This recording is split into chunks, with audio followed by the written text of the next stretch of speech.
বাংলাদেশের স্বাধীনতা সার্বভৌমত্বের প্রতীক আগুনের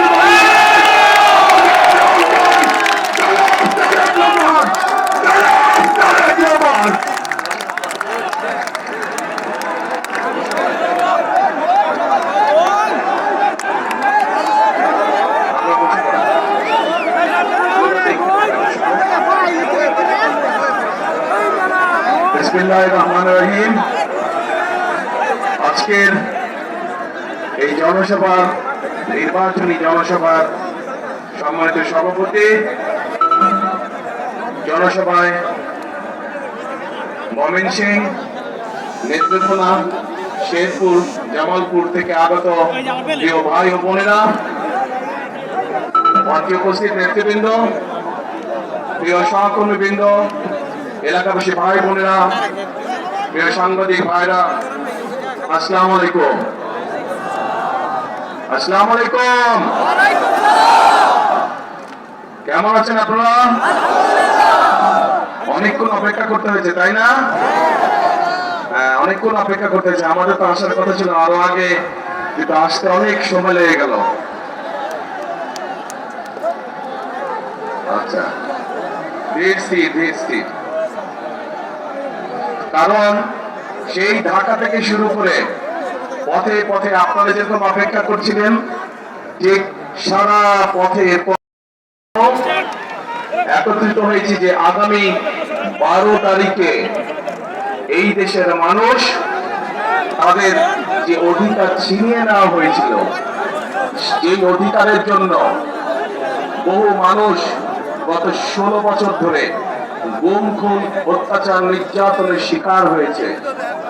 এই অধিকার আদায়ের জন্য গত 2024 সালে 5 অগস্ট মাসে, জুলাই মাসে হাজারো মানুষকে হত্যা করা হয়েছে, হাজার মানুষকে আহত করা হয়েছে। সেই অধিকার আপনারা প্রয়োগ করতে যাচ্ছেন ইনশাআল্লাহ আগামী মাসের 12 তারিখে। কি সেই অধিকার? কিসের অধিকার?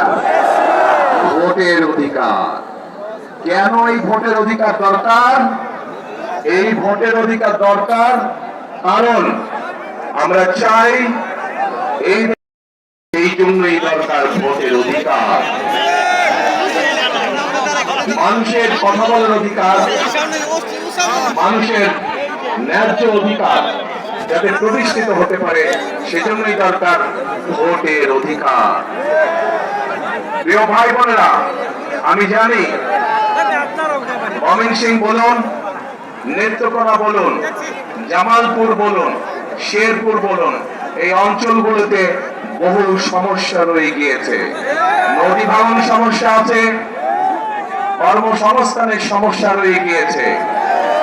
বিভিন্ন জেলাতে, বিভিন্ন উপজেলাতে ব্রিজ, স্কুল, কলেজ, রিভার, রাস্তাঘাট, কালভার্ট, এগুলোর সমস্যা রয়ে গিয়েছে, যেগুলো বিগত 1 যুগেরও বেশি সময় ধরে সংস্কার বা নতুন করে করা প্রয়োজন ছিল, কিন্তু কোনো কাজ হয়নি। হয়েছিল? হয়নি। কারণ ওই যে বললাম, ভোটের অধিকার ছিল না। যদি ভোটের অধিকার থাকতো তাহলে জনগণের সমস্যার সমাধান হতো। যেহেতু ভোটের অধিকার ছিল না, যেহেতু দেশে নিশিরাতে নির্বাচন অনুষ্ঠিত হয়েছিল, তথাকথিত নির্বাচন, যেহেতু দেশে আমিন নির্বাচন অনুষ্ঠিত হয়েছিল, সেখানে সত্যিকারের জনগণের প্রতিনিধি ছিল না। তাই দেশের যুবক সমাজের জন্য কর্মসংস্থানের ব্যবস্থা তৈরি করা হয় নাই।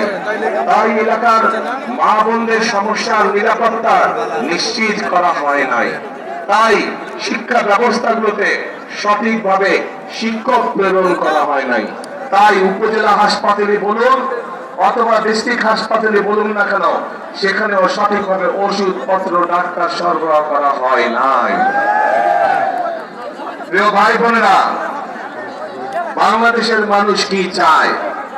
বাংলাদেশের মানুষ চায়, একজন অভিভাবক হিসাবে একজন অভিভাবক চায় তার সন্তান যাতে সুশিক্ষা বা সঠিকভাবে শিক্ষা পায়, তাই তো নাকি?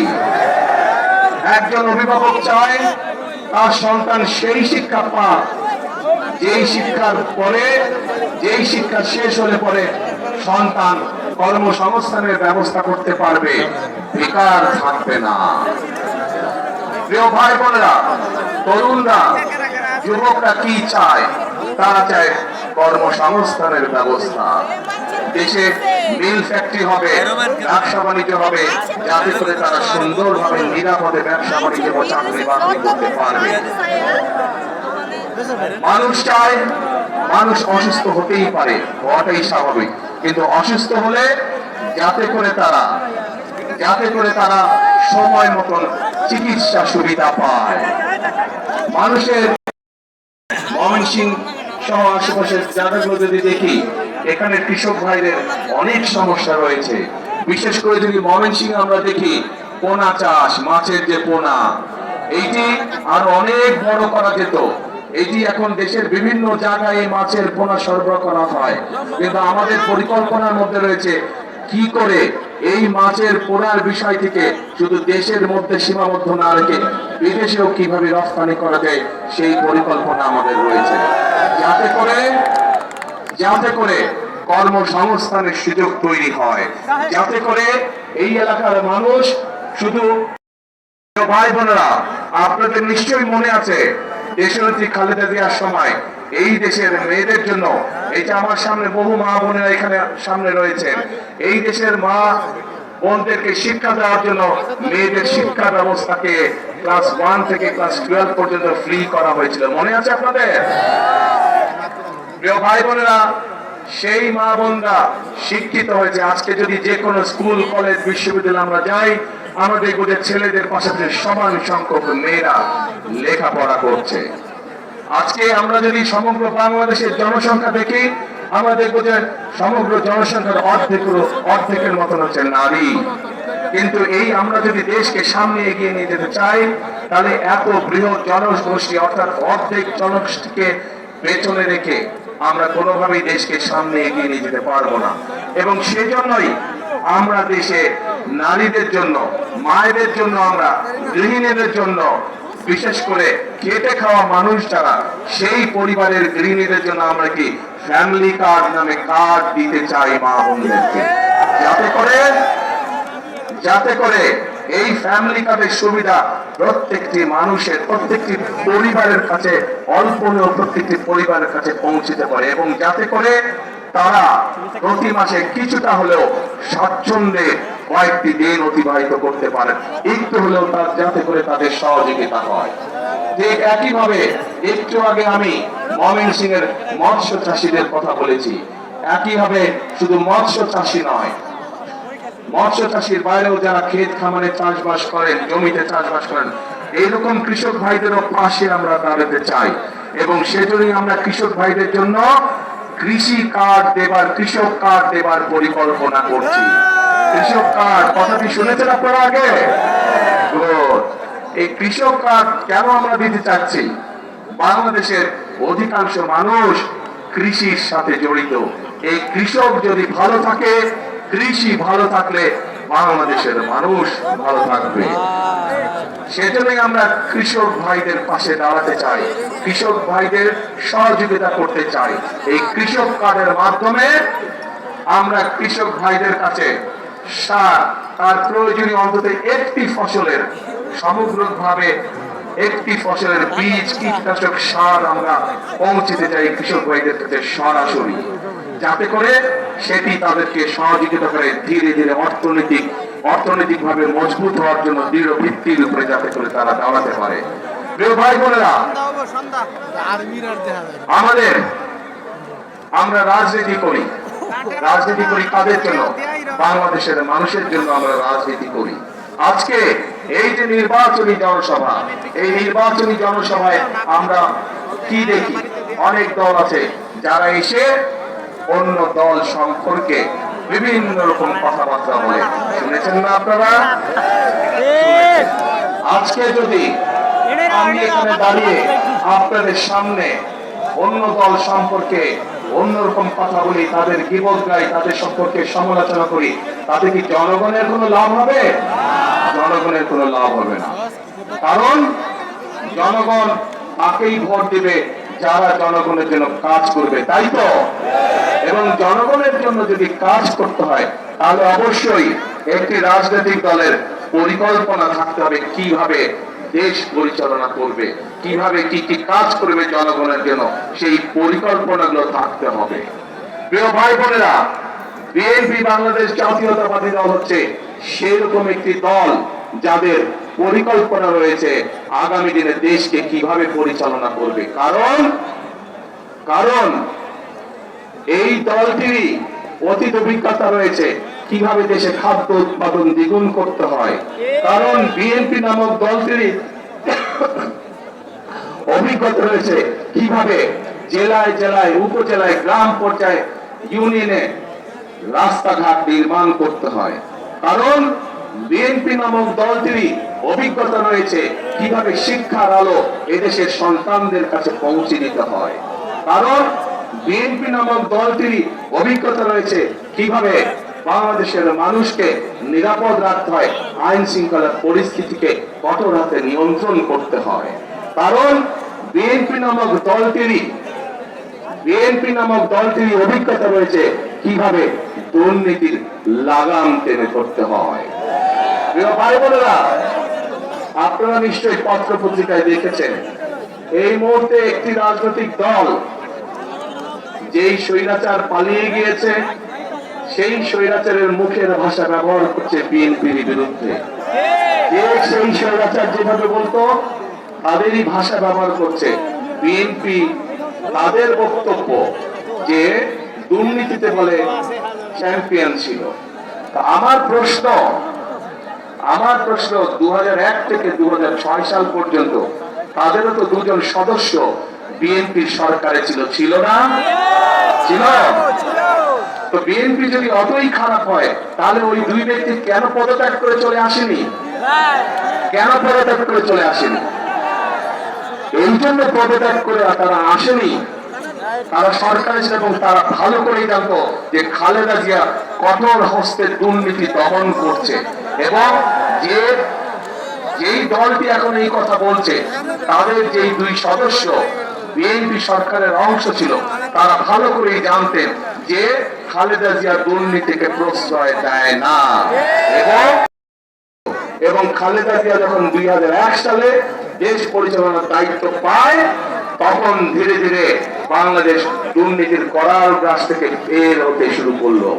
এবং যেই দল এই কথা বিএনপিকে এইভাবে দোষারোপ করে তাদের দুই সদস্যের প্রথম দিন থেকে শেষ দিন পর্যন্ত সরকারে থাকাই প্রমাণ করে যে নিজেরাই নিজেদের মানুষ সম্পর্কে কত বড় মিথ্যে কথা তারা বলছে।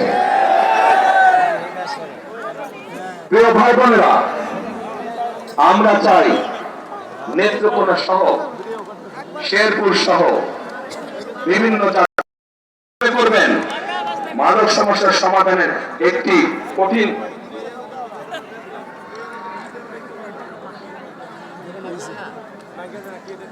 মাদক সমস্যার সমাধান করতে হলে আমাদেরকে সেই তরুণদের, সেই যুবকদের কর্মসংস্থানের ব্যবস্থা করতে হবে। মানুষের যখন কাজ থাকবে, কর্ম থাকবে, চাকরি বাকরি থাকবে, ব্যবসা বাণিজ্য কম বেশি থাকবে, তখন মানুষ এইগুলোর মধ্যে যাবে না। আমরা সেই পরিবেশ তৈরি করতে চাই। আমরা চাই দেশে আমরা চাই ভোকেশনাল ইনস্টিটিউশন বেশি করে আমরা তৈরি করব, যাতে করে আমরা আমাদের তরুণ সদস্যদেরকে, যুব সমাজের সদস্যদেরকে আমরা বিভিন্ন রকম ট্রেনিং দিব, যেই ট্রেনিং এর বিনিময়ে তারা বিদেশে যেমন যেতে জন্য বিভিন্ন রকম আমরা আইটি ট্রেনিং এর ব্যবস্থার পরিকল্পনা গ্রহণ করেছি, যাতে যারা আইটিতে কাজ করে তারা ঘরে বসে তাদের আয় রুজি কামাই রোজগার বাড়াতে পারবে। প্রিয় ভাই বোনেরা, এই যে 4 জেলার ভাই বোনেরা আজকে আপনারা এই মিটিং এ উপস্থিত হয়েছেন, এলাকার আরেকটি বড় সমস্যা হচ্ছে মানুষের চিকিৎসা সমস্যা। ঠিক, আমরা ময়মনসিংহ সহ আশেপাশের জেলাগুলোতে যে 4 জেলার ভাই বোনেরা আজকে উপস্থিত হয়েছেন, এখানে যেরকম আমরা জেলা হসপিটালগুলোকে আরো বড় করতে চাই, একইভাবে আমরা হেলথ কেয়ারের অ্যাপয়েন্ট করতে চাই। হেলথ কেয়ারের, আপনারা পল্লী চিকিৎসকের কথা শুনেছেন? পল্লী চিকিৎসক শহীদ জিয়ার সময় ছিল, যারা গ্রামে গ্রামে ঘরে ঘরে মানুষকে গিয়ে চিকিৎসা দিত, ছোটখাটো রোগ বলে অসুখ বিসুখ তারা সেখানে চিকিৎসা দিত। আমরা ঠিক একই ভাবে বিশেষ করে যে মা বোনেরা আছেন তাদের চিকিৎসার অনেক সমস্যা হয়। শিশুরা এবং মা বোনদের অনেক সময় তারা হাসপাতালে যেতে পারে না। আমরা চাই এই মা বোনদেরকে সুচিকিৎসা দেওয়ার জন্য, আমরা চাই মা বোনেরা সহ শিশুরা যেন ঘরে বসে চিকিৎসা পেতে পারে, ছোটখাটো অসুখ বিসুখের চিকিৎসা যাতে তারা সেই সেবা যাতে, সেই জন্যই আমরা চিকিৎসা ব্যবস্থাকে উন্নত করতে চাই। চিকিৎসা ব্যবস্থা আমরা হেলথ কেয়ার নিযুক্ত করার মাধ্যমে চিকিৎসা ব্যবস্থা আমরা তাদের ঘরে ঘরে পৌঁছে দিতে চাই। প্রিয় ভাই বোনেরা, এই ময়মনসিংহ জেলা একটি অন্যতম কৃষি প্রধান এলাকা, অন্যতম কৃষি প্রধান এলাকা। আমাদের এখানে একসময় অনেক খাল বিল ছিল না আগে? এই খাল বিলগুলো সব ভরাট হয়ে গিয়েছে। এই খালগুলো আমরা পুনর্খনন করতে চাই, এই খালগুলোকে আমরা পুনর্খনন করতে চাই আবার। এখন এই খাল পুনর্খনন করার জন্য কে কে কোদাল হাতে নেবেন? সারা জেলা খাল পুনর্খনন কে কে কোদাল হাতে নেবেন? আমি কিন্তু থাকবো সেদিন আপনাদের সাথে, ঠিক তো? ইনশাআল্লাহ। তাহলে আমরা খাল খনন করবো। এখন প্রিয় ভাই বোনেরা, এই যে সংক্ষেপে আপনাদের সামনে আমি কতগুলো কথা বললাম, আপনারা কি মনে করেন যদি এই কাজগুলো করতে আমরা কম বেশি সক্ষম হই, ইনশাল্লাহ 12 তারিখে আপনারা ধানের শীষকে ভোট দেওয়ার দিয়ে জয়যুক্ত করলে, ইনশাল্লাহ 12 তারিখে বিএনপি সরকার গঠন করলে, এই যে যেই কথাগুলো আপনাদের বললাম, ফ্যামিলি কার্ডের কথা বললাম, কৃষক কার্ডের কথা বললাম, স্বাস্থ্যের কথা বললাম, শিক্ষার কথা বললাম, তরুণ বেকারদের মাদক সমস্যা দূর করার জন্য কর্মসংস্থান ব্যবস্থার কথা বললাম, এই কাজগুলো যদি করা হয়, আপনারা কি মনে করেন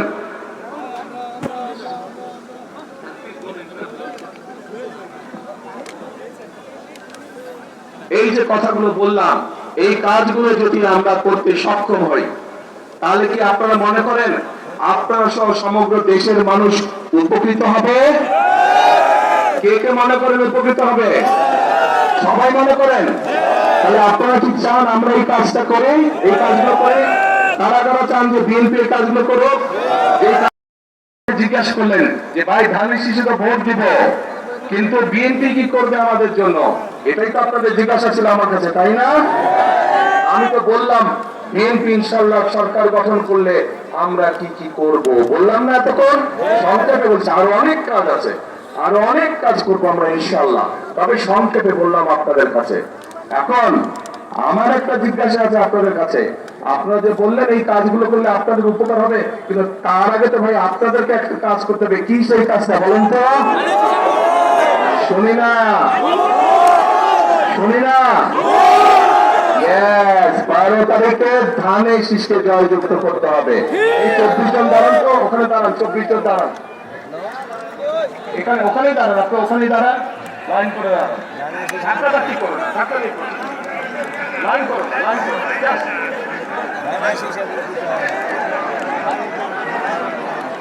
এই যে আপনাদের সামনে 24 জন ব্যক্তি দাঁড়িয়েছে, 24 জন মানুষ দাঁড়িয়েছে, প্রত্যেকের হাতে দেখেন ধানের শীষ, দেখছেন?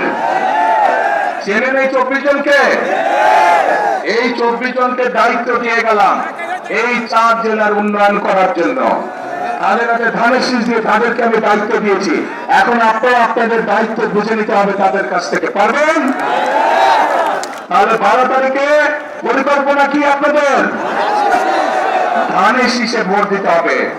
বসেন নেতৃবৃন্দ, এরা সবাই হচ্ছে ধানের শীষের লোক, এদেরকে জিতিয়ে আনতে পারলে আমরা ওই কাজগুলো সব করতে পারবো, জিতিয়ে আনতে পারলে আমরা ওই কাজগুলো সব করতে পারবো। কিন্তু এদেরকে জিতাতে হলে আপনাদেরকে এগিয়ে আসতে হবে। আপনারা এগিয়ে আসলে ধানের শীষ জিতবে, আপনারা এগিয়ে আসলে ধানের শীষের পরিকল্পনাগুলো সব জনগণের জন্য বাস্তবায়িত হবে, দেশের মানুষের জন্য বাস্তবায়িত হবে। প্রিয় ভাই বোনেরা, আরেকটি পরিকল্পনার কথা আপনাদেরকে বলতে চাই। নারীদের কথা বলেছি, কৃষকদের কথা বলেছি, শিশুদের কথা বলেছি, তরুণদের কথা বলেছি, যুবকদের কথা বলেছি। আরেক শ্রেণীর মানুষ আছে আমাদের সমাজে যে মানুষগুলো আমাদের জন্ম থেকে মৃত্যু পর্যন্ত আমাদের সাথে থাকেন, তারা সম্মানী মানুষ। তারা জীবনের বিভিন্ন সময় আমরা যখন বিভিন্ন মুসিবতে পড়ি, সেই সময় তারা আমাদেরকে পরামর্শ দিয়ে থাকে। সেই মানুষগুলো কারা? সেই মানুষগুলো হচ্ছে আমাদের বিভিন্ন মসজিদ, বিভিন্ন মাদ্রাসার ইমাম সাহেবরা, খতিব সাহেবরা, মুয়াজ্জিন সাহেবরা। আমরা এই সম্মানী মানুষগুলোর জন্য ইনশাআল্লাহ বিএনপি সরকার গঠন করলে পর্যায়ক্রমিকভাবে সারা দেশে বিভিন্ন মসজিদ মাদ্রাসার ইমাম সাহেব, খতিব সাহেব যারা আছেন, মুয়াজ্জিন সাহেব আছেন, তাদেরকে আমরা সম্মান দিতে চাই সরকারের পক্ষ থেকে, যাতে করে তারা সম্মানের সাথে জীবন যাপন করতে পারে। শুধু তাই নয়, একই সাথে আমরা তাদেরকে বিভিন্ন রকম ট্রেনিং দিব, যাতে করে তারা ভালোভাবে জীবন যাপন করতে পারেন। এই পরিকল্পনা ভালো লেগেছে আপনাদের কাছে? ইনশাআল্লাহ।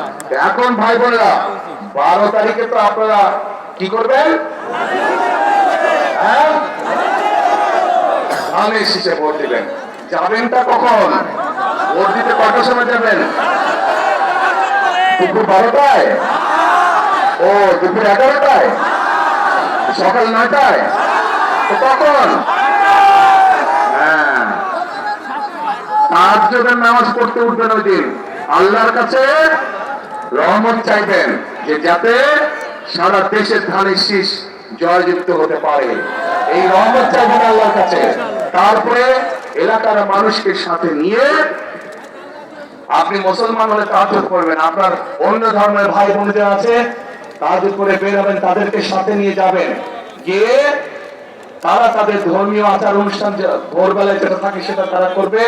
পাশে আপনারা মুসলমান যারা ফজরের জামাত আদায় করবেন, যার যার যেই ভোট কেন্দ্র, ভোট কেন্দ্রের সামনে, ঠিক আছে?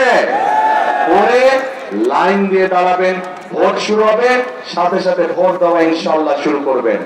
কিন্তু ভোট দিয়ে সাথে সাথে চলে আসলে চলবে না। কি করা লাগবে? থাকতে হবে, কড়াই গন্ডায় বুঝে নিয়ে আসতে হবে।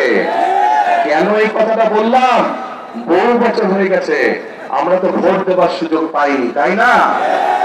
যেহেতু আমরা ভোট দেবার সুযোগ পাইনি, এর আগে আমাদের ভোট বিভিন্ন জন বিভিন্ন ভাবে লুটপাট করে নিয়ে গিয়েছে। এবার সেই জন্য আমাদেরকে সজাগ থাকতে হবে, যাতে কেউ আমাদের ভোট লুটপাট করে নিয়ে যেতে না পারে। পারবেন তো পাড়া দিয়ে সতর্ক থাকতে? ইনশাআল্লাহ। তাহলে প্রিয় ভাই বোনেরা, আরেকটি গুরুত্বপূর্ণ কথা, 1971 সালে যুদ্ধ হয়েছিল।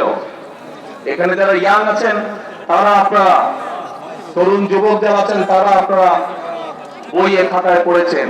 মুরব্বী যারা আছেন, আমাদের বয়সী যারা আছেন, তারা দেখেছেন বা জানেন সেই যুদ্ধে দেশের স্বাধীনতা অর্জিত হয়েছিল। সেই যুদ্ধে বহু মানুষ শহীদ হয়েছিল। প্রিয় ভাই বোনেরা, পরবর্তীতে 2024 সালে 5ই আগস্ট সেই স্বাধীনতাকে রক্ষা করেছে এই দেশের ছাত্র জনতা সহ সমাজের সকল শ্রেণী পেশার মানুষ। প্রিয় ভাই বোনেরা, সে 71 সালের যুদ্ধই হোক, 24-এর আন্দোলনই হোক, কে পাহাড়ি মানুষ, কে সমতলের মানুষ, কে নিগোত্রী মানুষ, অথবা কে বৃহৎ জনগোষ্ঠীর মানুষ, এটি কিন্তু কেউ দেখেনি। রাজপথে সবাই পাশাপাশি আন্দোলন করেছে। 71 সালের যুদ্ধের মাঠে সবাই একসাথে যুদ্ধ করেছে। কে মুসলমান, কে বৌদ্ধ, কে খ্রিস্টান, কে অন্য ধর্মের মানুষ, কেউ দেখে নাই। কাজেই এইবারে 12 তারিখের নির্বাচনে আমাদের সকলকে একসাথে থাকতে হবে, ধর্ম বর্ণ নির্বিশেষে আমাদেরকে একসাথে থাকতে হবে। কারণ আমরা যদি একসাথে থাকি, আমরা যেভাবে স্বাধীনতা অর্জন করেছি, আমরা যদি একসাথে থাকি, আমরা যেভাবে স্বৈরাচারকে বিদায় করেছি, আমরা যদি ইনশাআল্লাহ সামনের দিকেও এক থাকি, তাহলে অবশ্যই আমরা এই বাংলাদেশকে ভবিষ্যতে আমাদের সেই প্রত্যাশিত বাংলাদেশের দিকে নিয়ে যেতে পারবো। কে বোঝা গেছে ভাই? সেই প্রত্যাশিত বাংলাদেশকে যদি গড়ে তুলতে হয়, তাহলে স্লোগান হবে একটাই। কিসের স্লোগান? করব কাজ, করব কাজ, করব দেশ, সবার আগে বাংলাদেশ। আবার বলে করব কাজ সবার আগে বাংলাদেশ। প্রিয় ভাই বোনেরা, মনে রাখতে হবে আমরা ঐক্যবদ্ধ থাকলেই বাংলাদেশ এগিয়ে যাবে। আমরা ঐক্যবদ্ধ থাকলে আমাদের প্রত্যাশিত বাংলাদেশ গড়ে তুলতে পারবো। আমরা ঐক্যবদ্ধ থাকলে জনগণের শাসন কায়েম করা সম্ভব হবে। আমরা ঐক্যবদ্ধ থাকলেই জনগণের প্রতি জবাবদিহিতা নিশ্চিত করা সম্ভব হবে। কাজে আসুন আমাদের আজকের এই নির্বাচনী জনসভার শপথ হোক, আমরা এই বাংলাদেশকে জনগণের বাংলাদেশে পরিণত করব। আমরা এই বাংলাদেশকে জনগণের কাঙ্ক্ষিত বাংলাদেশে রূপান্তরিত করব। শেষ কথা, রাত কথা, করব কাজ, গর্ব দেশ, সবার আগে বাংলাদেশ। আল্লাহ হাফেজ। বাংলাদেশ জিন্দাবাদ, বাংলাদেশ জাতীয়তাবাদী জিন্দাবাদ। আপনাদের সাথে আবার 12 তারিখের পরে দেখা হবে। কোথায় দেখা হবে? খাল খনন কর্মসূচিতে দেখা হবে। খাল খনন কর্মসূচি। সবাইকে কোদাল নিয়ে আসতে হবে, পারবেন?